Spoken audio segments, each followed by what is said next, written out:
আমি আজকের এই এপিসোডটা শুরু করব, যে এপিসোডে আমাদের অবশ্যই আলোচ্য সেই একজন, যেটা আমরা প্রথম দিনের পডকাস্টেই আলোচনা করেছিলাম যে নেক্সট দিন যদি আমাদের দেখা হয় তাহলে আমরা দেবাদিদেব মহাদেবকে নিয়েই আলোচনা করব। কিন্তু তার আগে একটা খুব সাধারণ প্রশ্ন, এই পডকাস্টটা যারা দেখছেন তারা অনেকেই অনেক রকম কিছু বাংলায় পডকাস্ট চলছে, কিন্তু আমার মনে হয়েছিল যে এই একই রকমভাবে থেকেও একটু অন্য রকমভাবে যদি করা যায়। এবং তার মধ্যে আপনার সঙ্গে যখন প্রথম দিন পরিচয় হলো আপনি বলেছিলেন যে পজিটিভ এনার্জিকে খুব বেশি যদি আমরা অ্যাকসেপ্ট করি এবং যদি নিয়ে আসি, বাংলার মানুষকে যদি জানানো হয়, সোজা কথায় বলতে গেলে যে ভূত প্রেতে ভরে গেছে বাংলার পডকাস্টের বাজার এবং বাংলার ইউটিউব চ্যানেলগুলো, সেখান থেকে মানুষকে পজিটিভ এনার্জিতে নিয়ে যাওয়ার দরকারটা কেন, আপনার কি মনে হয়? দেখুন, আমি সবসময় বিশ্বাস করি যে যদি স্পিরিচুয়াল কিছু নিয়ে আলোচনা করি তাহলে সেটা অবশ্যই দেবতা কেন্দ্রিক বা বলতে পারি পরমেশ্বরকে কেন্দ্র করে হওয়া উচিত। সেটা আমরা একটা জিনিস বিশ্বাস করি যে যদি আমরা যে জিনিসটা ভাবি, যে জিনিসটা নিয়ে আলোচনা করি, সেই ভাইব্রেশনটাই কিন্তু আমাদের মধ্যে ভাইব্রেট করতে শুরু করে। আর সেটাকেই আমরা, সেই এনার্জিটাকেই আমরা ম্যানিফেস্ট করা, যেটা ম্যানিফেস্টেশন যেটা এখন বলা হয় না, পজিটিভ ম্যানিফেস্টেশন। তো আমরা যদি কন্টিনিউয়াস নেগেটিভ এনার্জি নিয়ে ভাবি তাহলে আমরা কিন্তু তাদেরকেই বেশি করে আমাদের কাছে আকর্ষিত করব। মানে আপনি বলছেন যদি আমরা ভূত প্রেত নিয়ে বেশি আলোচনা করি তাহলে ভূত প্রেতের কবলেই পড়তে পারি? ব্যাপারটা অনেকটা সেরকম। দেখুন, খুব স্বাভাবিক অভিজ্ঞতাই বলতে পারি। একটা ছোট বাচ্চাকে আপনি যদি রোজ ভূতের গল্প শোনান, বাচ্চাটা কিন্তু তারপর থেকে 2-4 দিন বাদে থেকে দেখবেন অন্ধকারে গেলে ভয় পাচ্ছে, একদম গা ছমছম করে। এই সেই ব্যাপারটা বড়দের মধ্যে ব্যাপারটা ওই রকম নয়, অন্যভাবে। আর যদি আমি মানে স্পিরিচুয়াল সেই যে না দেখা জগৎটাকে বিশ্বাস করি, তাহলে তো বলতে হবে যে পজিটিভ এনার্জি এবং নেগেটিভ এনার্জি দুটোই আমাদের চারপাশে রয়েছে সর্বদা। অশরীরীরাও কিন্তু আমাদের চারপাশে সর্বদাই আছে। তারা অশরীরী, মানে স্থূল দেহ নেই বলে দেখতে পাচ্ছি না। তাদেরকে যদি আমরা কন্টিনিউয়াস ভাবতে থাকি, তারা তো ভাববে যে আমরা তাদেরকে আকর্ষণ করছি, ফলে তারা আমাদের ধারে কাছে আরো বেশি করে আসবে। চারদিকে আমরা এগুলো তাহলে তাদেরকে আমরা করতে পারছি না, কিন্তু তারা আছে নিশ্চয়ই। যে জায়গাগুলো, আমরা এটা সবসময় বলি, যে জায়গাগুলো যথেষ্ট পরিমাণে ফাঁকা এবং নির্জন, সেই জায়গাগুলোতে কিন্তু কিছু অন্য ডাইমেনশন, সেই সমস্ত আত্মা, তারা কিন্তু অবশ্যই সেই জায়গাগুলোকে অকুপাই করে থাকে, আমরা সেগুলো দেখতে পাই। আমি যদি এক কথায় আপনাকে জিজ্ঞেস করি যে শিবকে যদি বলি, তাহলে প্রথমত আমাকে ভাবতে হবে যে আমাদের হিন্দু ধর্মে যে পঞ্চব্রহ্মের কথা বলা হয়েছে, সেই পঞ্চব্রহ্মের মধ্যে মহাদেব একজন। কাজী মহাদেব পরব্রহ্মের সাকার বিগ্রহ। এটা এক কথায় উত্তর, যে নিরাকার পরব্রহ্মের সাকার বিগ্রহ, একটি সাকার বিগ্রহ মহাদেব। এবার তার শুরু কোথায়, শেষ কোথায়? পরমেশ্বরের শুরু শেষ হয় না, তার শুরু শেষ নেই বলেই তো তিনি পরমেশ্বর। তিনি সেই জন্যই তিনি অনাদি, অনন্ত, এই যে শব্দগুলো আমরা ব্যবহার করি, তার শুরু শেষ হয় না। কিন্তু তার কিছু অবতারের শুরু শেষ হয়, কিছু সাকার রূপের শুরু শেষ হয়। সেই বিষয়ে বিভিন্ন পুরাণ ইত্যাদি আলোচনা করেছে। কিন্তু মহাদেবকে নিয়ে কিন্তু আলোচনা বেদ করেছেন, যে বেদকে আমরা অখিল ধর্ম মূলম, তো যজুর্বেদে রুদ্র সূক্ত রয়েছে। তো সেই জন্য মহাদেবকে নিয়ে বেদ প্রত্যক্ষ আলোচনা করেছেন। পুরাণে তো মহাদেবের আলোচনা ভর্তি, আর তন্ত্রশাস্ত্র সে তো মহাদেবের মুখনিসৃত বাণী। তো সেই জন্যে বেদ, পুরাণ, তন্ত্র, মহাদেব সর্বত্র কিন্তু পরিব্যাপ্ত হয়ে আছে। তাকে ছেড়ে কিন্তু কোনো ধর্মই চলে না। এবং এরম একটি কথা আমাদের পূজা পদ্ধতিতেও বলা হয়, যে কোনো দেবতার পুজো আমরা করি, কিন্তু শিব পূজা ব্যতিরেকে পূজা কিন্তু অসম্পূর্ণ। আর একটা বিষয় যেটা খুব মানে বাংলায় খুব প্রচলিত, যে শিব একটা মোটা সোটা, পেটটা একটু ভুঁড়িওয়ালা আমরা যদি বলি, এরকম মহাদেব রয়েছে এবং সে বেশ সারাক্ষণ ধ্যানে মগ্ন। এই মূর্তিটা কি গোড়া থেকেই ছিল? যখন সাকার মূর্তি এলো, যখন একটা আকার পেল মহাদেব, এবং সেটা বেদে বা পুরাণে কিভাবে বলা হচ্ছে, মহাদেবের আকৃতি আসলে কি? দেখুন, মহাদেবের যদি রূপের কথা বলি, তাহলে প্রথমেই, যেহেতু বাংলা ভাষায় আলোচনা করছি, তাহলে প্রথমেই বঙ্গে মহাদেবের যে রূপ প্রচলিত, সেই রূপের সঙ্গেই বঙ্গে মহাদেবের পূজায় যে ধ্যান মন্ত্র প্রচলিত তার কিন্তু আমরা খুব একটা মিল খুঁজে পাচ্ছি না। এটা খুব অদ্ভুত ব্যাপার। প্রত্যেকটি বাঙালি পুরোহিত যে ধ্যানে মহাদেবের পুজো করেন, যে ধ্যান নিত্যাং মহেশম রজতগিরি নিভাং বলে যে ধ্যান মন্ত্রে পুজো করেন, সেই মন্ত্রে মহাদেবের চেহারা কেমন?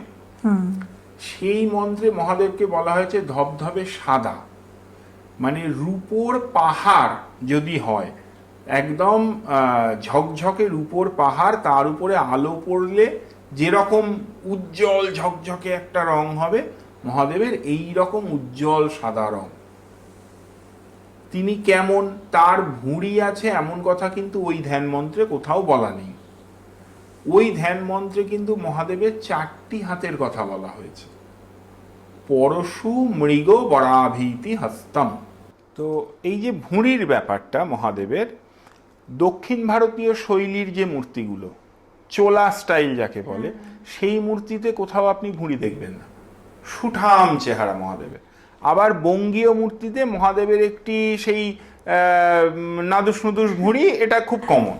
এবারে কেউ কেউ বলেন যে এই ভুঁড়ি ব্যাপারটা অশাস্ত্রীয়, এটা উচিত না, কিন্তু বঙ্গে বেশ কিছু প্রাচীন মহাকাল বিষয়ক ধারণা আছে, যেখানে মহাকালকে কিন্তু একটু ভুঁড়িযুক্ত চেহারার কথা ভাবা হয়েছে। ফলে বঙ্গীয় ভাবনা অনুযায়ী ভুঁড়ি ব্যাপারটা 100% অশাস্ত্রীয় এই কথাটা বলতে পারবো না। কিন্তু আবার মহাদেবের যে সাধারণ ধ্যান মন্ত্র, তাতে কিন্তু মহাদেবের এমন ভুঁড়িওয়ালা মূর্তির কথাও বলা নেই। তো দুটো মিলিয়ে আমরা একটা মাঝামাঝি জায়গায় দাঁড়িয়ে আছি। একদমই। সেটা কি মানে বাংলার এই যে বৌদ্ধ তন্ত্র ধর্মর খানিকটা সেগুলো হতে পারে। আরো একটা ব্যাপার জানবেন, একটা কথা সবসময়ই বলা হয় যে আমরা কিন্তু দেবতার চেহারা, দেবতার পোশাক আশাক, এগুলো আমাদের মতো ভাবি। এবার সেই যে মাথায় খাটো বহরে বড় বাঙালি সন্তান, সেই একটা ছাপও তো পড়েছে। এবারে যে আলোচনাটা করতে হয় সেটা হলো শিবলিঙ্গ। শিবলিঙ্গ কি, এটা প্রথম জানা দরকার। প্রথম কথা হচ্ছে, প্রথমেই একটা কথা বলেছিলাম যে ওই যে অনাদি জ্যোতির্লিঙ্গ, সেটি মহাদেবের একটি প্রতীক। সেখান থেকেই কিন্তু শিবলিঙ্গ ব্যাপারটা এলো। এবার এই লিঙ্গ শব্দটার মানে কি? লিঙ্গ মানে কি যেখান থেকে সবকিছুর উদ্ভব, সবকিছুর মূল কারণ সৃষ্টি।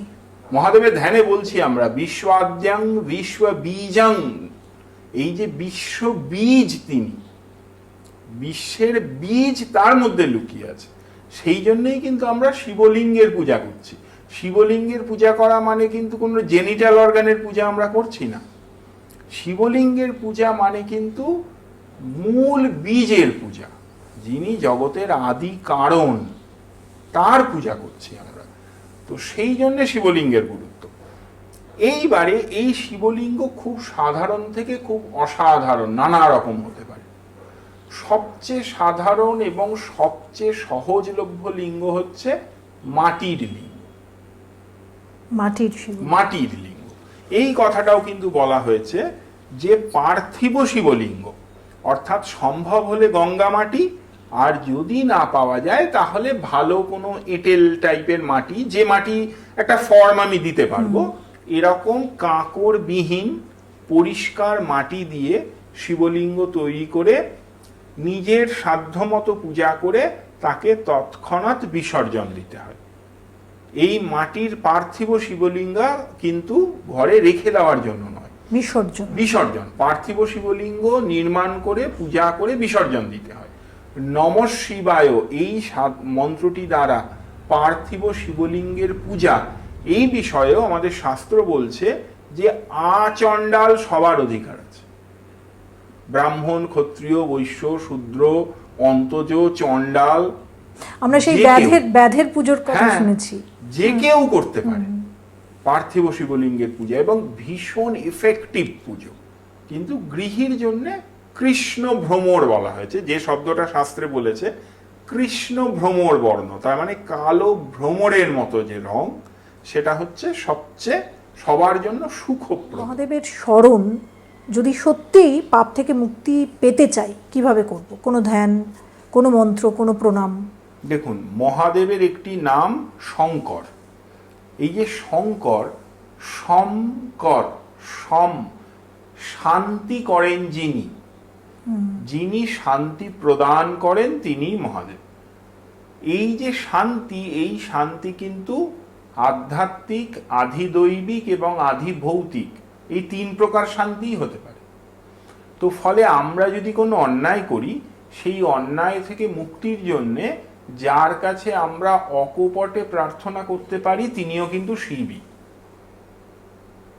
তার জন্য, এবং আমি একটি কথা সবসময় বিশ্বাস করি যে ঈশ্বরের কাছে প্রার্থনা করার জন্য কিন্তু কোনো বিশেষ বিশেষ বিধি লাগে না। বিশেষ বিধিগুলো তো সাধনা করার জন্য, কিন্তু যখন আমি গিয়ে তার কাছে কেঁদে পড়ব তখন কোথায় বিধি? তখন কিন্তু তার কাছে গিয়ে পড়াটাই হচ্ছে বিধি, সেটা যেমন ভাবেই হোক। তাহলে এই যে দুধ, গঙ্গা জল, মহাদেব তুষ্ট বলা হয়, একটা বেলপাতা, এগুলো কিছু বিধি। যেমন পঞ্চদেবতার ক্ষেত্রেই বলা হয়েছে যে তাদের কিছু কিছু প্রিয় বিষয় আছে। যেমন গণপতি, তিনি মোদক প্রিয় বা ভোগ প্রিয় দেবতা, তেমনি মহাদেব হচ্ছেন অভিষেক প্রিয় দেবতা। এই কথাটা কিন্তু শাস্ত্রীয়। অভিষেক মানে হচ্ছে এই যে দুধ, গঙ্গা জল ইত্যাদি দ্বারা মহাদেবের বিধিবৎ অভিষেক।